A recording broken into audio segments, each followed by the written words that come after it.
This episode of Soldier Knows Best is brought to you by Audible.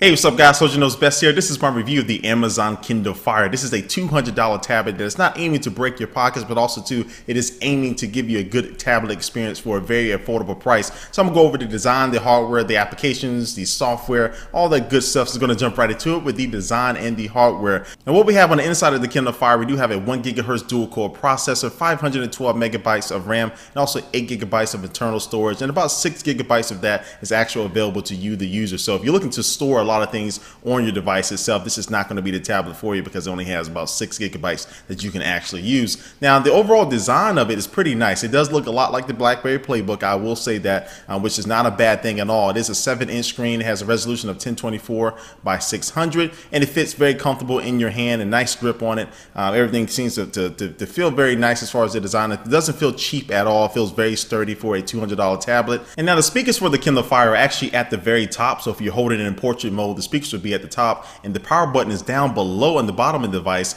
next to the headphone jack, and also next to the micro USB port, which that is going to be used for syncing and charging your tablet. And also, this tablet doesn't have any physical volume button, so if you're watching a movie or listening to some music, you actually got to tap a couple times on the screen just to be able to turn the volume down, which is a little bit, not the best format for that. I would like to have some physical volume buttons, but it's not a total killer at all. But other than that, I would say the design is pretty nice, and for a $200 tablet, again, the main thing I was worried about is this thing actually feeling cheap, which it doesn't. So it's a very nice design, very good for one-handed use, and especially going to be good for a very long reading session. And so that's the design and the hardware. Now it's going to talk about the OS and the software. Now the Kindle Fire is running a customized Android 2.3 Gingerbread OS, so it doesn't look like any other stock Android tablet that's out there right now. And so just navigating around the home screen is very fluid, very smooth. Simply at the top, you can swipe your finger to go through some of the applications that you have installed on the device itself. And also too, you'll find that the notification menu is actually at the top left-hand corner. So if you tap on the top left-hand corner, you'll see all your notifications there from when you install an application or you got a new message or anything like that. You'll be able to find that right there. Now, if you tap on the top right-hand side, you'll get all the little settings and stuff that you probably want to do on the fly, like change the volume, changing the brightness, and also choosing your Wi-Fi network, and also hitting that sync button will go ahead and refresh everything to make sure you're synced and up to date. And you hit that more button, of course, you'll get a lot more settings that you can go ahead and do to be able to customize your device. And below the search box, you'll find your standard shortcuts to get into your newsstand where all your magazines and your newspapers will be, the books, the music, and the video section, the docs, applications, and the web. Now, speaking of the videos application, if you do go into that, you will find that you'll be able to watch thousands of movies if you do have the Amazon Prime membership, which every Kindle Fire owner actually gets if you get 1 month free if you actually buy the Kindle Fire. That's something to know. But anyway, if you have Amazon Prime, you'll be able to search through tons of videos and stream them for absolutely free. But it's kind of like Netflix. It kind of has the older stuff. If you want some of the newer stuff, want to watch some of the newer movies that just came out, or the new TV shows, you can actually pay for them. Movies I think start around like $2.99, and TV shows start for $1.99. Now the video quality from the streams look very, very good, and also too they started very fast, so the buffering is almost instant. It definitely have a decent internet connection. So the videos application is very nicely done.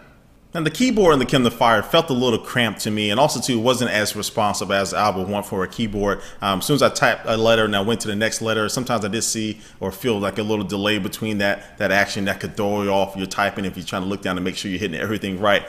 So the keyboard can definitely be improved, hopefully with a software update.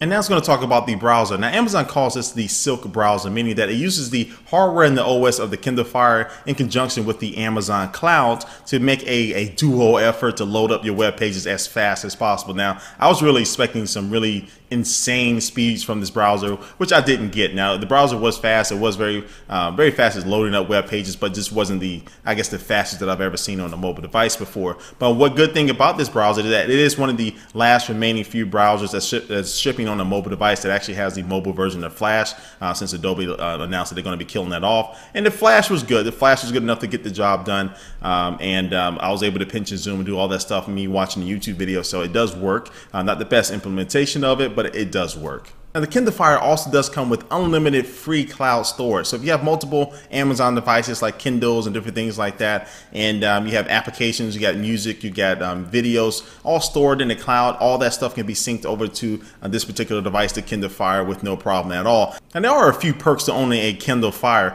Now you get the Amazon Owner's Lending Library, meaning that you can rent one book a month. You actually rent that on your device for absolutely free. You just want to read that book, which is pretty nice. You have access to thousands of books for absolutely absolutely free. Also, too, every Kindle owner gets Amazon Prime for free for 1 month. So again, like I talked about earlier, you'll be able to stream movies just like their library is pretty similar to Netflix's. You'll be able to stream that for absolutely free. Plus, you get like free 2-day shipping and all that good stuff. Anyway, you get that for 1 month free to go ahead and try that out. And also does have the Whisper Sync technology, meaning that if you're reading a book or you're watching a movie on your Kindle Fire, do you want to pick that up on another device, it'll be able to know exactly where you left off, the same page that you left off in the book, but also to the same point in the movie that you left off, so you don't have to worry about fast forwarding and things like that. And now moving on to applications. Once you open up the application store or the marketplace here on the Kindle Fire, you will find it is a very nice layout to be able to search through all the thousands of applications that are available on this Kindle Fire. And it has all the popular ones: the USA Today application, New York Times, Hulu, Netflix, the Twitter application, Angry Birds.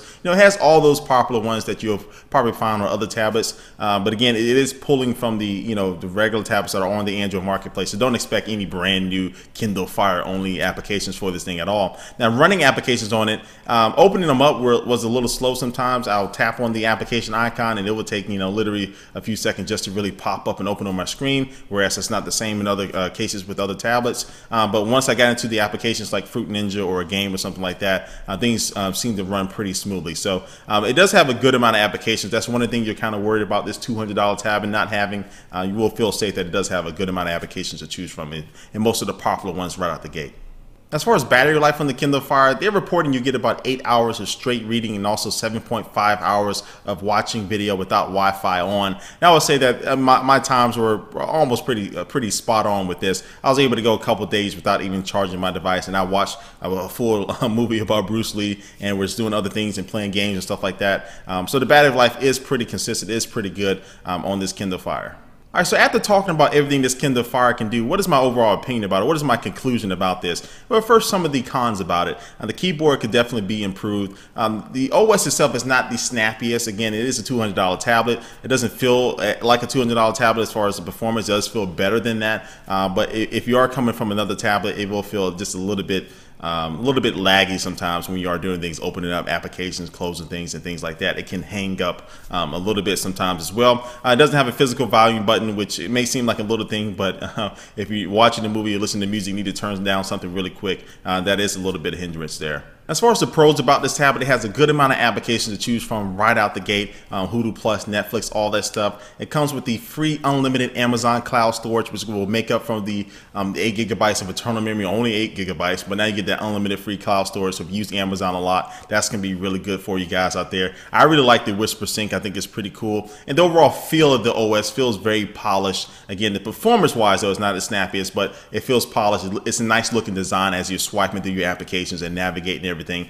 seems to be placed very nicely. And also to the design of the Kindle Fire is not that bad at all. It's great for one-handed use. Again, a lot of people who read ebooks will probably want this Kindle Fire as well for that. So it's not the lightest thing out there, but it is light enough where it's not going to put a lot of strain if you're going to be reading this thing with one hand. But also to the most important thing, how can I leave this out? It is only $200. This is the first tablet, the first sub $500 tablet that I've personally used where I was actually impressed with it, and it didn't feel cheap. That's the number one thing I think a lot of people worried about. A $200 tablet, but it doesn't feel cheap at all. It doesn't feel like a $200 tablet. So you're going to be able to do most of the things that these higher end tablets, the iPad 2s and the Galaxy Tabs that can do. You'll be able to do most of those things with this tablet, but it's just not going to be as fast as what those tablets can actually produce. So, but anyway, I would say the Kindle Fire is a really good tablet for $200. It's very, very hard not to recommend this for people out there. So I give it a salute. It is a good price, a good selling tablet for you out there, and also too is a very solid performer as well. So anyway, guys, that's my review. But before we totally head out of here, it's going to take one last look at our sponsor for this video. And today's sponsor is Audible. With over 100,000 titles to choose from, Audible is one of the best ways to be able to get through a very long book without actually having to turn one page yourself. You can just listen to somebody read the book to you. Yes, just like a lullaby when you was a little kid, but in a cool way or in an adult way, I guess. You can listen to them on your iPod, your cell phone, your tablet, or while you're in the car. Anyway, you can go to audiblepodcast.com/soldier. You can get a free audio book to go and try it for yourself. Again, it's all absolutely free. Go and try it out for yourself. Go to audiblepodcast.com/soldier. All right, guys, again, thanks for watching this video. This has been my Kindle Fire review. Stay tuned for my Nook tablet review where I'm gonna do a comparison between that and the Amazon Kindle Fire. But please leave a comment down below about what you think about this review and also what you think about this product. And thanks for watching, guys, and I will catch you later. Peace.